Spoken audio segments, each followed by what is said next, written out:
Selamat pagi, perkenalkan saya atas nama Baina Skolastika Mudin, saya dari kelas 12C. Video ini dibuat dalam rangka mengerjakan tugas sejarah dengan TP menganalisis kebijakan masa reformasi. Masa pemerintahan yang saya pilih adalah masa pemerintahan B.J. Habibie. Masa pemerintahan B.J. Habibie tanggal 21 Mei 1998 sampai 20 Oktober 1999. Masa pemerintahan B.J. Habibie merupakan periode transisi dari Orde Baru menuju era reformasi. Ia menggantikan Soeharto yang mengundurkan diri pada tanggal 21 Mei 1998 akibat krisis moneter 1997 sampai 1998, demonstrasi mahasiswa, serta krisis kepercayaan terhadap pemerintah. Walaupun hanya sekitar 17 bulan, masa ini merupakan dasar perubahan besar bagi sistem politik Indonesia. 1. Ciri khas periode pemerintahan. A. Pemerintahan transisi reformasi. Habibie memimpin negara dalam kondisi yang tidak stabil dengan fokus memulihkan keadaan dan menyiapkan demokrasi melalui pemilu yang bebas dan juga adil. B. Reformasi politik dan hukum dilakukan perubahan undang-undang.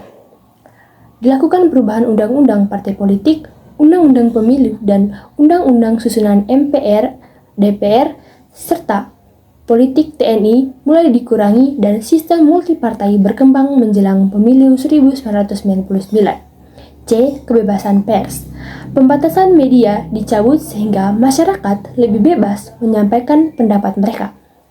D. Pemilu tahun 1999. Diikuti oleh 48 partai politik yang dianggap sebagai pemilu yang paling demokratis sejak tahun 1955. E. Otonomi daerah. Undang-Undang Nomor 22 dan 25 tahun 1999 memberikan wewenang yang luas terhadap pemerintahan daerah. F. Referendum Timur Timur. Rakyat diberi pilihan otonomi atau merdeka melalui referendum yang diawasi oleh PBB dan mayoritas memilih merdeka. 2. Tokoh-tokoh penting dalam masa pemerintahan B.J. Habibie. 1. B.J. Habibie, Presiden pada masa transisi. 2. Wiranto sebagai Panglima TNI pada saat itu. Yang ketiga, Megawati Soekarno Putri sebagai Ketua PDI Perjuangan peraih suara terbanyak tahun 1999. Yang keempat, Amin Rais, tokoh reformasi dan Ketua MPR 1999. Yang kelima, Akbar Tanjung, Ketua DPR pada saat pembahasan Undang-Undang Politik. Yang ketiga, latar belakang sejarah pemerintahan Habibie. Berlangsung pada 21 Mei 1998 sampai 20 Oktober 1999. Saat itu, Indonesia mengalami krisis ekonomi yang berat, rupiah melemah, inflasi tinggi, banyak perusahaan yang bangkrut, dan pengangguran meningkat. Pemerintah sebelumnya dianggap otoriter dan syarat KKN, sehingga terjadi demonstrasi besar dan kerusuhan sosial. Habibie memimpin dalam situasi yang darurat dan harus menstabilkan negara sekaligus menyiapkan sistem politik baru. Keempat, dampak dari kebijakan Habibie. Dampak positif, demokrasi berkembang melalui pemilu tahun 1999.